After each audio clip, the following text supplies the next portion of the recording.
Kaum muslimin rahimakumullah, barangkali itu yang orang namakan dengan taubat sambal namanya. Kita kalau makan nasi pakai sambal, pedesnya bukan main, repot, marah, ngomel. Gila, sambal pedes bukan main, taubat sama sambal. Taubat sama sambal katanya.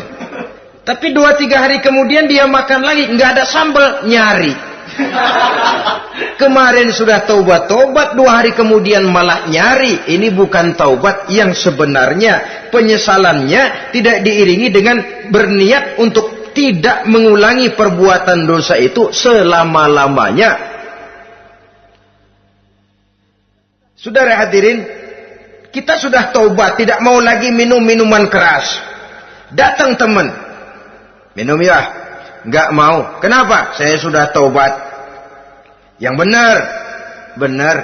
Kalau dibayarin, udah.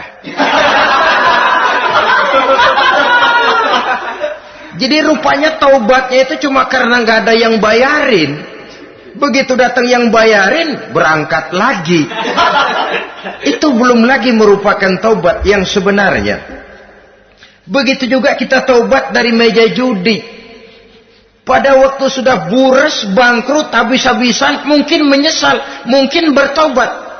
Inilah akibatnya judi, rumah tangga berantakan, harta buras, anak terlantar, uang tidak ada. Tobat, saya tidak mau lagi-lagi tenggelam di meja judi.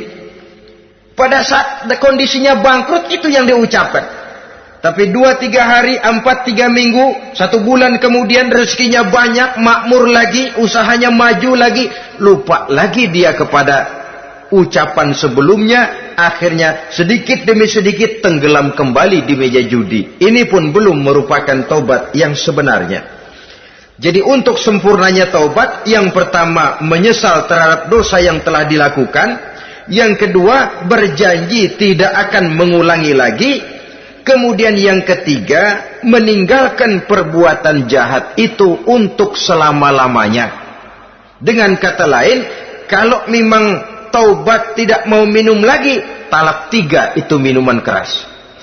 Kalau memang niat tidak akan berjudi lagi, talak 3 itu segala macam bentuk perjudian, meninggalkan perbuatan jahat. Yang keempat, menunaikan semua fardu dan kewajiban. Sebab barangkali pada saat kita tenggelam dalam dosa, perintah-perintah Allah, jangankan yang sunnah, yang wajib saja sering kita lalaikan.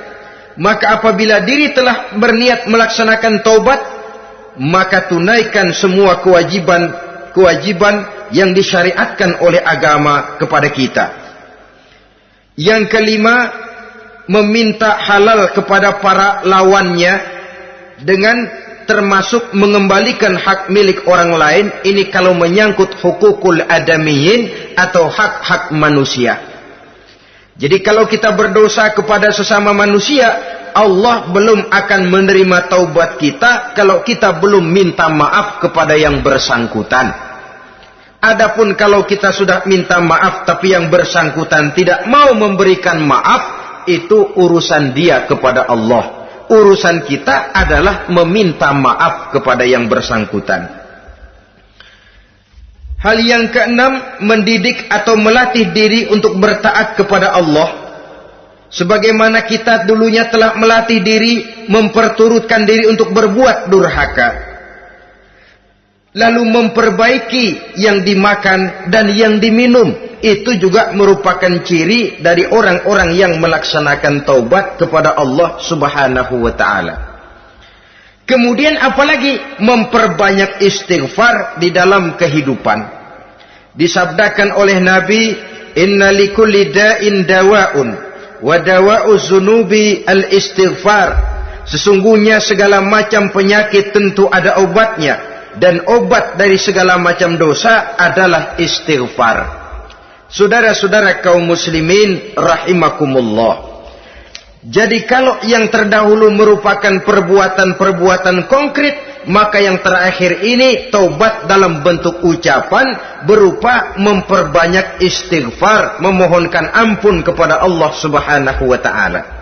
Mari kita lihat dalam teladan hidup kita, manusia yang hatinya paling bersih tidak lain adalah Rasulullah sallallahu alaihi wasallam.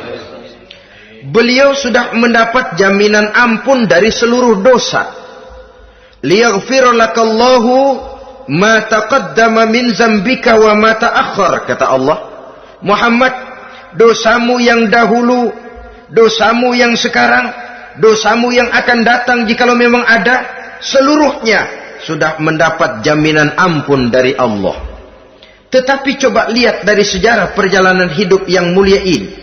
Sungguh pun beliau sudah nyata-nyata mendapat jaminan ampun dari Allah.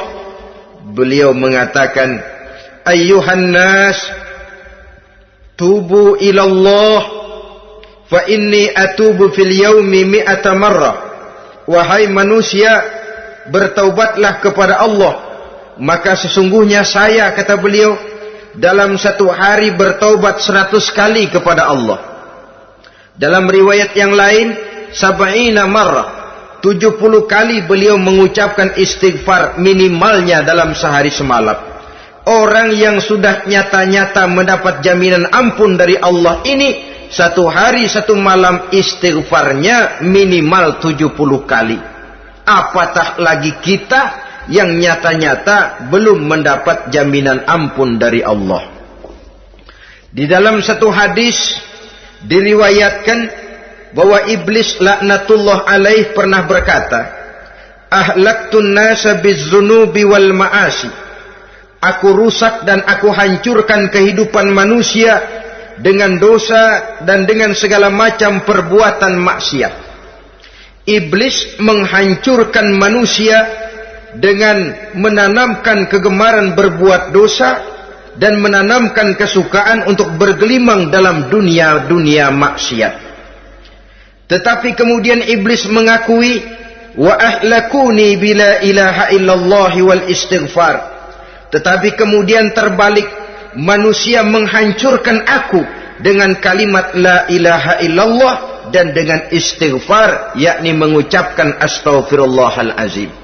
Inilah senjata pemungkas menghadapi upaya iblis untuk menghancurkan manusia.